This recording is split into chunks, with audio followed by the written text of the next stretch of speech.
Hello, Taurus. Welcome to the Plaid Sheep Oracle. I was a little surprised that you came out today. I was expecting you to show up next week when the Sun meets Uranus on the evening of, at least evening here on the east coast of the US. Uranus Kazimi in Taurus. But there is definitely an energy of that here. I think that this whole time period since 2018, when Uranus took his first steps into Taurus, has been intense. Taurus, it has. For anybody, I mean, I think for all of us, but anybody who has a lot of Taurus energy, a lot of Taurus placements. I have 5 planets in Taurus. It's been an intense ride. And unless you were born prior to 1942, this is the first time in your life that you experienced this energy of Uranus in Taurus.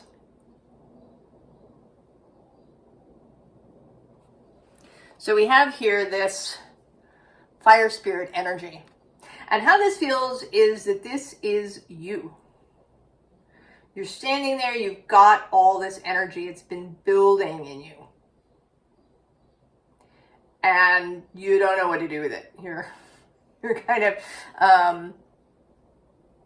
you're just standing there with this stuff burning. Not quite knowing what to do with it.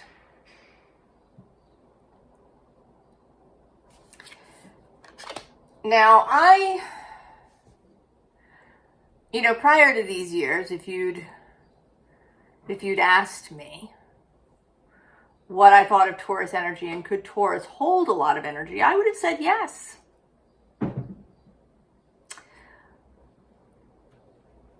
The Earth holds a lot. Right? The Earth is stable. But there may be an upper limit to that. Or maybe it's the quality of the energy, perhaps.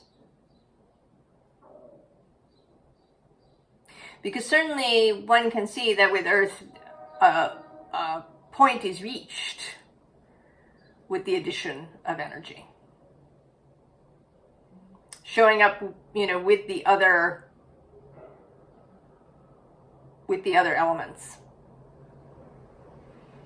Right? When you get past a certain point, you can get, tornadoes where things fly around.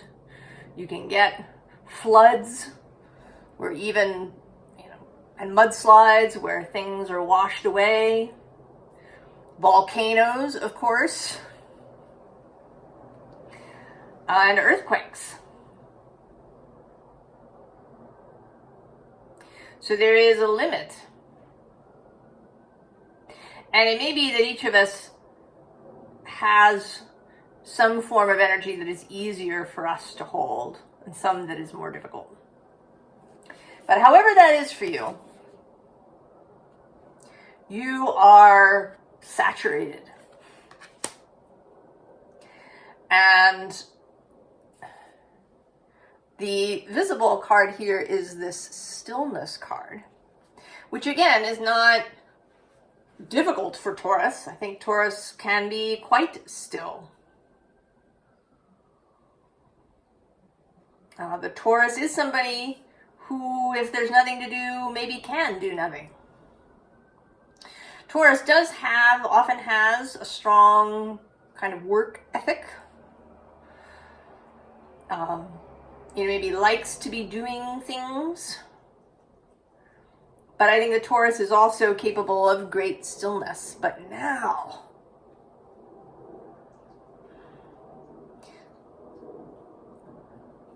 there's something, there's something calling. There's this, want to make a move.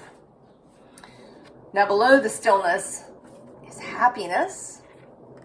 And actually, I'm going to go in more with playfulness.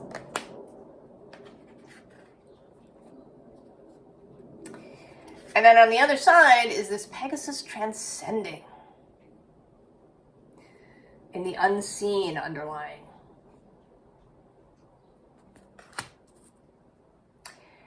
And I think that this has in many ways been one of the learnings. I don't want to call them lessons because that implies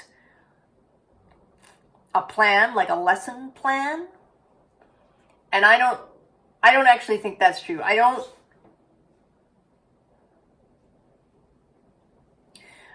believe that that is kind of what the planets or source. I don't think they have a lesson plan. Like, you need to learn this lesson during this period.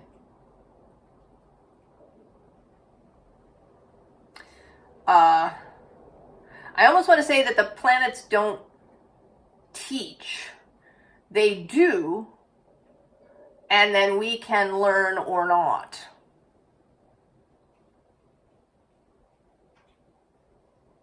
That these are learnings, and we can choose to take them up or not. And that they may vary for different people. If you were not here, but we're watching a different Taurus reading somewhere else, I might say something quite different.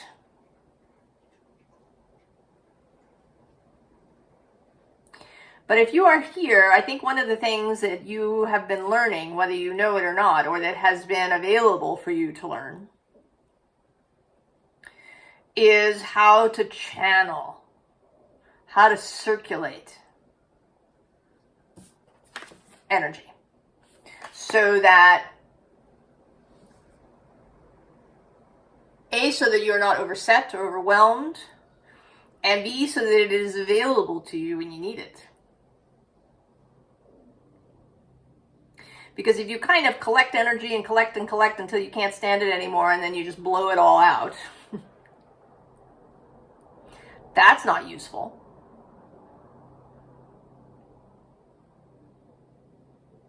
It's also not useful if you're forever just pushing it out of yourself, so that it's not there when you need it.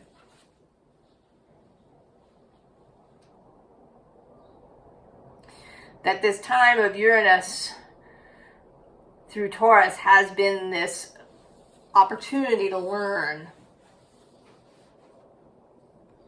about energy. Because we have here this devil,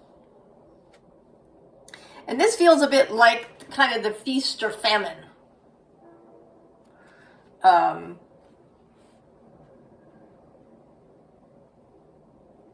That either you're, kind of overflowing or there's nothing. And then in the underside of the deck is this Hanged Man, who in this deck is called the Traitor, and talks particularly about suffering. That there is this idea that we need to suffer in order to learn or to transcend or to be illuminated. That we have to give something up, that we have to sort of pay a price. And I think that can be a Taurus shadow. A kind of really strict reciprocity. Or a kind of a philosophy of the burden, of taking it all on, of Atlas, who holds up the world.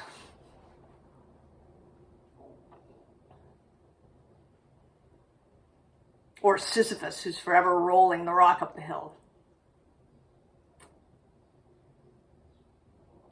But below this devil is, first of all, your court card, the King of Pentacles, looking quite pleased with himself, I think. He's got this pentacle. It's good.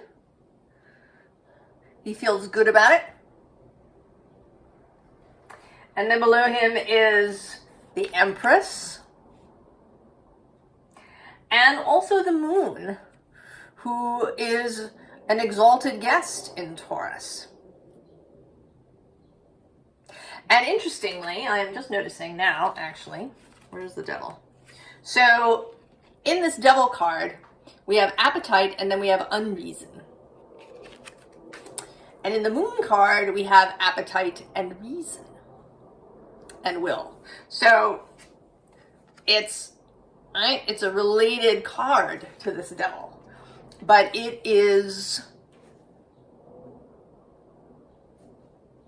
seeing these things in a positive way. In the Devil card, appetite and will, can be thwarted, right, with unreason, with, our thoughts going into terrible places.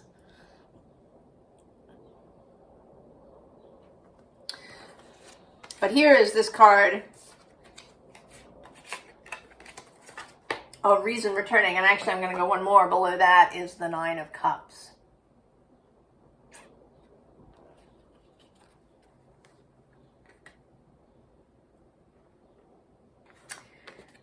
We have then this Two of Swords, and usually, this little owl looks a bit like a deer in headlights. There's a kind of shocked, what do I choose? I'm here on the edge. I don't know what to choose. But lately, this has been coming out, this card, as seeing the light. Like you've been clutching this spot on this sword, waiting to move. Right? You've been here. And then, like, suddenly, you see it. You see it. What has been hidden before. And this may indeed come when the sun meets Uranus. That is certainly an energy of sudden insight, of revelation.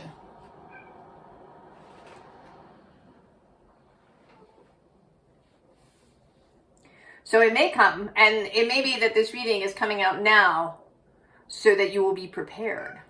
It could also happen sooner, because energies of these kinds of conjunctions and alignments can sort of ripple outward from the actual moment. Not just after, but also before. So there's a kind of anticipation. Because the planets aren't, I think of the planets as being, having their own auras, as we do. And that's what we think of when we talk about planetary orb. I think of it as the planet's aura.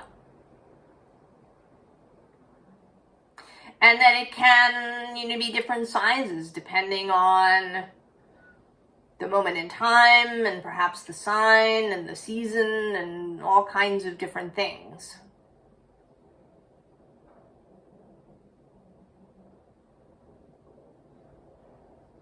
Right? How big is the planet's aura may, influence how big an orb you use when talking about aspects and transits.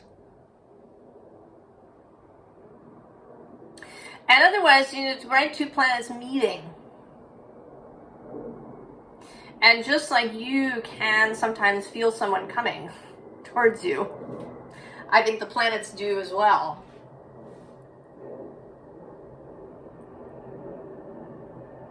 So you may have this revelation, this insight in advance. You might be having it right now. And then we get your major arcana, the Hierophant. So you've been in this place, you don't know what to do with all this energy, maybe your whole life has been upended in various ways, and, you know, it could be a very slow upending.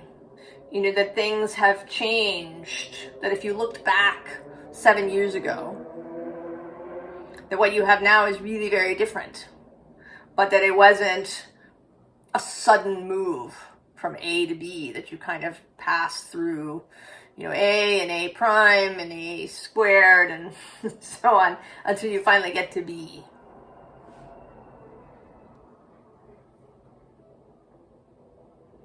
Tectonic shifting. But now I sort of feel as if now that he has reached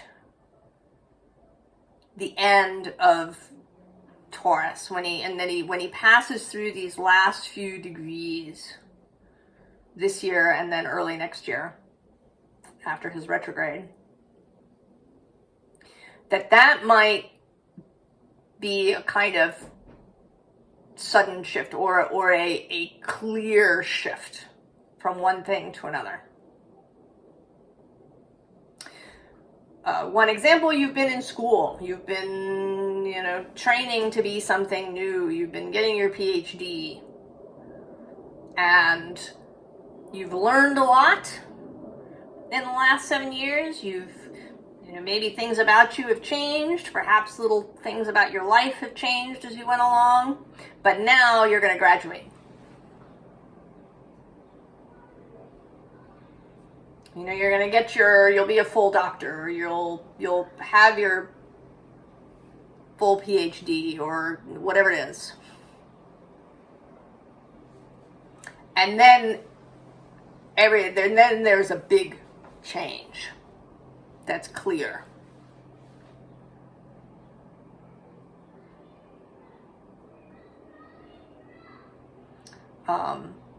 You know, anything. Maybe you get married. Maybe you decide to have a child, and there's just this clear shift.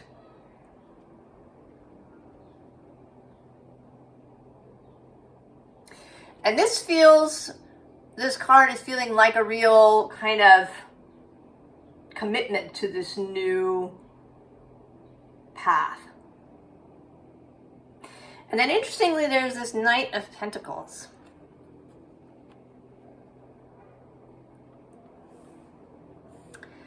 And this feels like somebody or something else.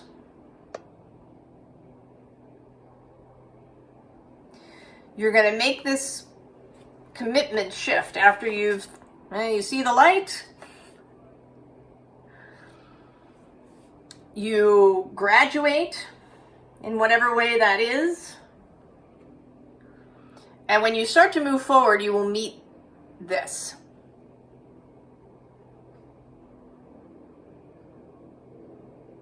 And whatever this is has been expecting you.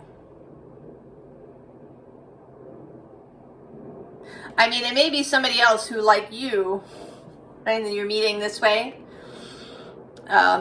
They've had their own journey that they've been on. But it may also be, you know, whatever this new venture is, if that's what's going to happen.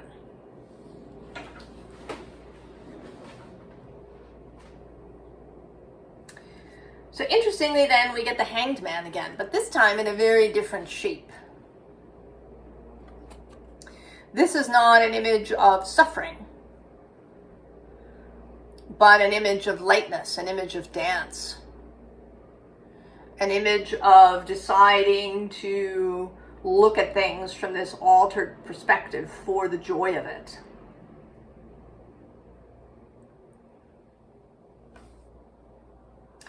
Below that is the Chariot that I think is waiting. And also, interestingly, the Tower. And, you know, normally the Tower card in most decks is this energy of something falling apart in some way. But here it's feeling like a destination. It is this tower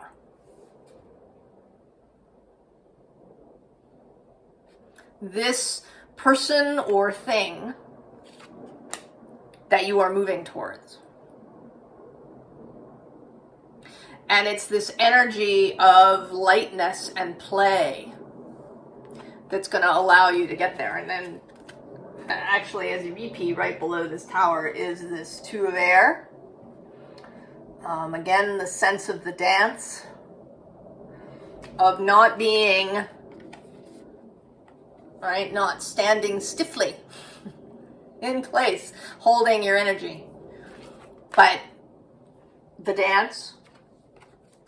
And below that, I'm going to go one more, is the Ace of Earth.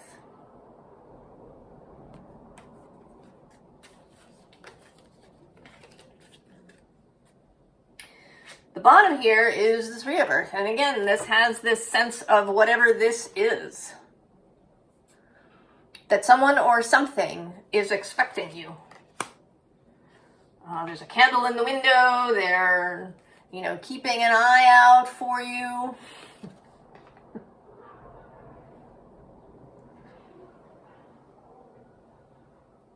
That when you are ready. And then there's this Nine of Air, which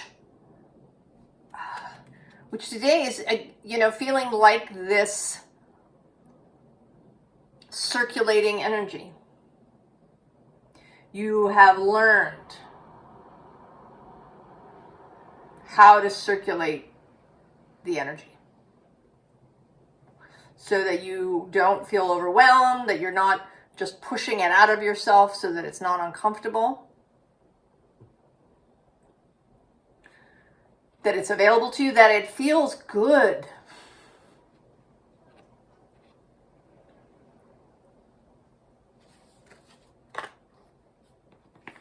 And so there you are, King of Earth, satisfied, knowing what you want, at ease in your realm.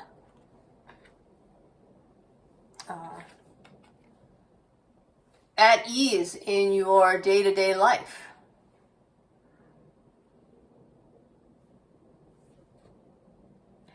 I think that this is coming now.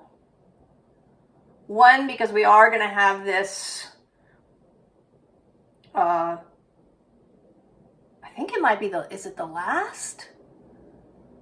I actually don't know for sure. I think it is the last Uranus Kazimi in Taurus.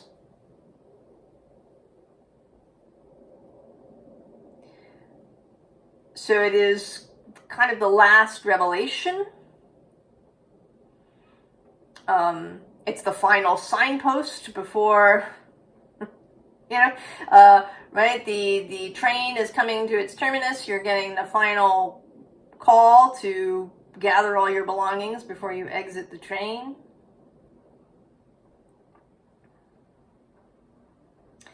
And you're entering into this new thing, whatever it is. And that you're doing it with ease. That you're not learning through suffering any longer. You've had enough of that noise. You did that.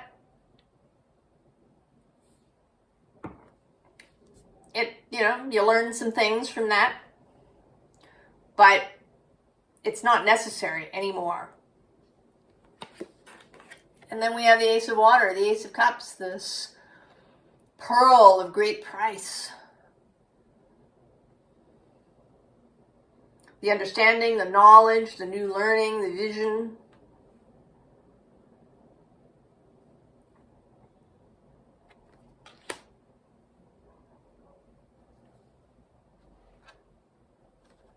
And so we have doable. The key is within your grasp.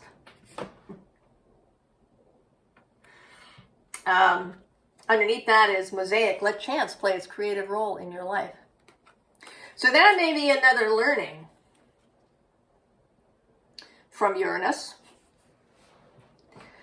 To not be micromanagey. To not have to control, to not have to keep your hands on all the parts.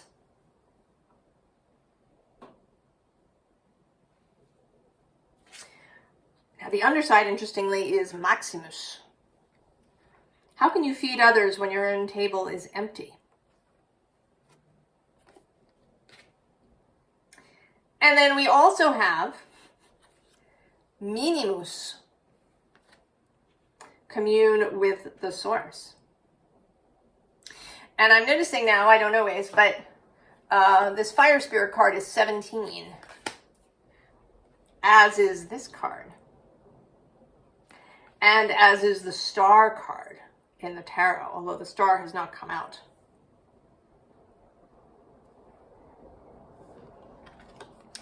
And then Magick, embrace oneness with the universe.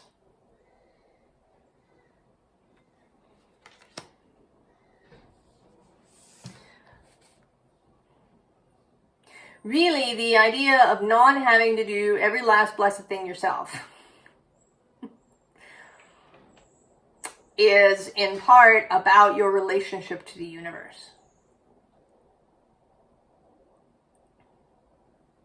It may also be your relationship to other people as well, but to the universe, that you are willing to receive. And that's part of this energy circulation thing too. Because it may be that you've been feeling like you're being bombarded with energy. And I think that when you have that vibration, that you're being kind of assaulted by this energy, there's so much, that then it can't circulate, it gets stuck. But if you think of it as a gift, as something that you are receiving, then you are open to circulating it, to releasing it at the right moments, to channeling it, to allowing it to move through you.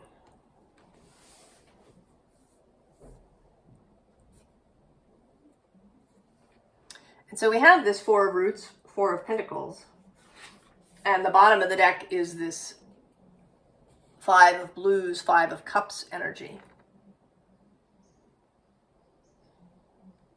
Leaving it behind.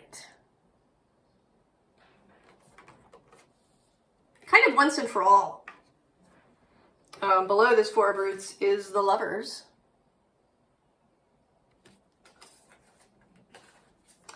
And this Six of Axes. On the road, free. And also this Six of Blues. All right, receiving the revelation, receiving the energy of Source joyfully as a beautiful thing. Regaining your ability for ecstasy.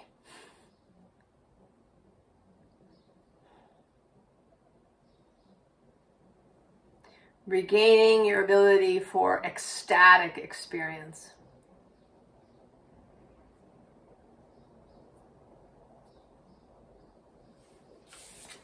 And so we have the 10 of Cups. Right? We have two tens holding the 10 of Cups. Holding and circulating this deep heart communal fulfillment. This may also be about circulating energy within a group, within a family. The ability to give to others and receive from others. And then this 10 of Jazz is the 10 of Wands. But this feels too like a kind of ecstatic moment, that she's not weighted down by this tuba.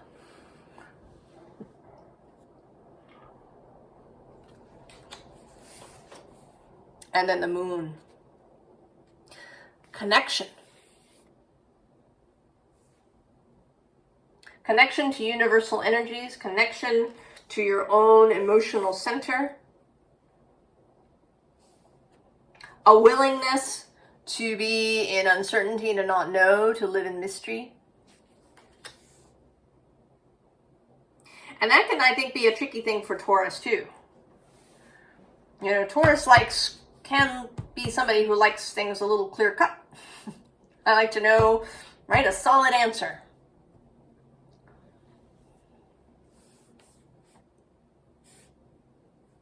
And that you are gaining an ability to not require that, to live in mystery, to enjoy mystery. And then the Page of Roots, the Page of Pentacles. Regaining fun, regaining a spirit of adventure, of learning, of enjoyment. Right? That you can be both the king as well as the page.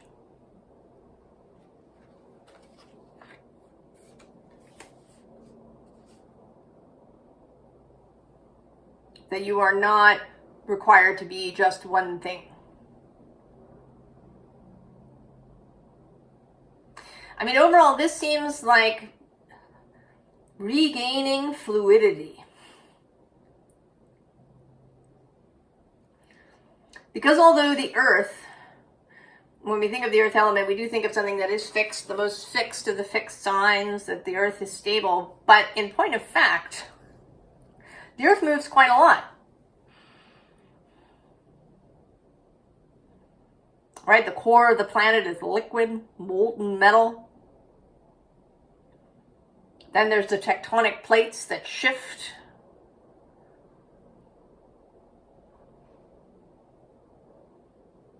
The soil itself might shift quite a lot. The whole earth expands and contracts with the moon. It isn't just the waters that are moved, it's also the earth. We just don't perceive it because it, may only be micro inches. But there is movement. There is change. The earth is can be quite different in different seasons of the year.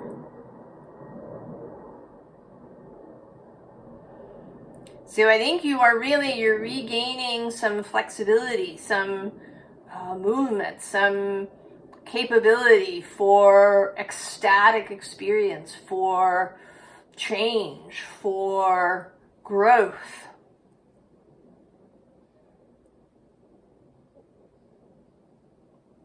And for how, all the energies interact. We've been living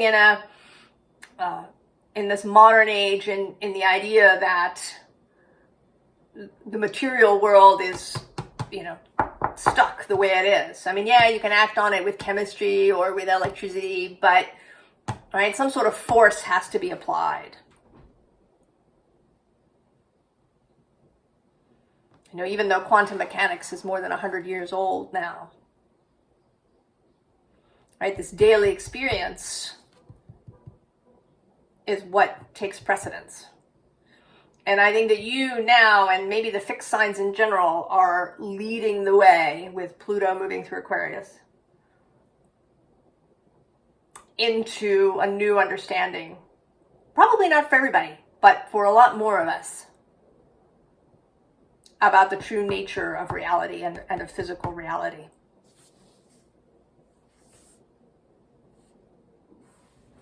So, humorously, as I was doing your advice,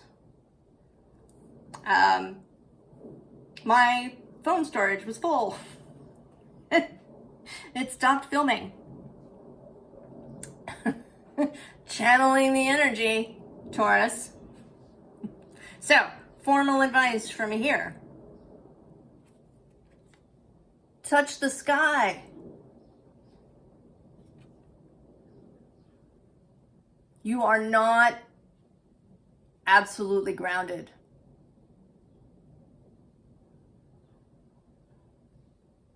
You have choices.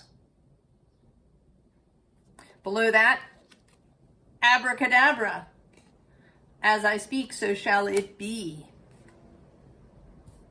And then the bottom is this lullaby card, which feels very much like magic, like mystery.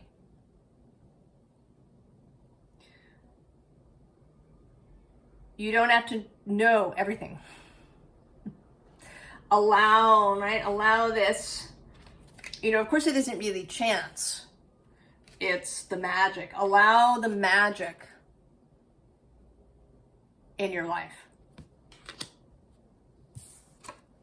Treasured memories. Do you dwell on treasured memories and on treasured visions? Be mindful about where your mind dwells.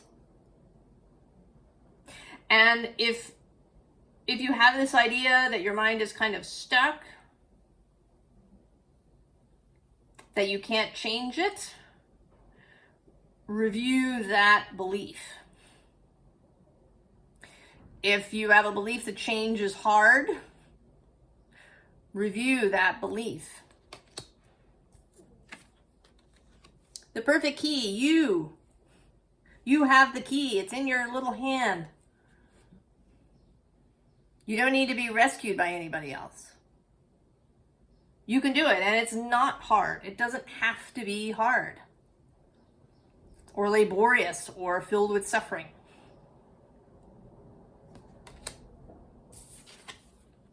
And then the red garden. This feels very Venusian, lush, filled with color. Fill your life with color, with lushness, with ecstasy. Right? Taurus as the sign of earth, as the sign of, thousands of species of orchid.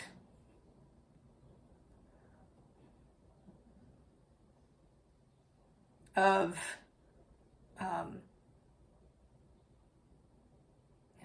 bird of paradise flowers and roses and jasmine.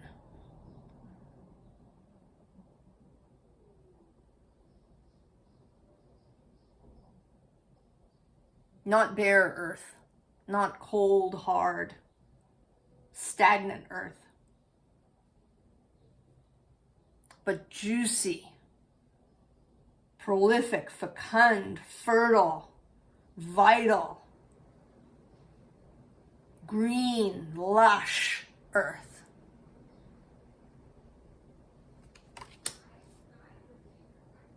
I wish you all kinds of ecstasy, Taurus, in this next period. I hope that you allow it for yourself and that you bask and savor and love every minute of it. I wish you all the best, Taurus. So long.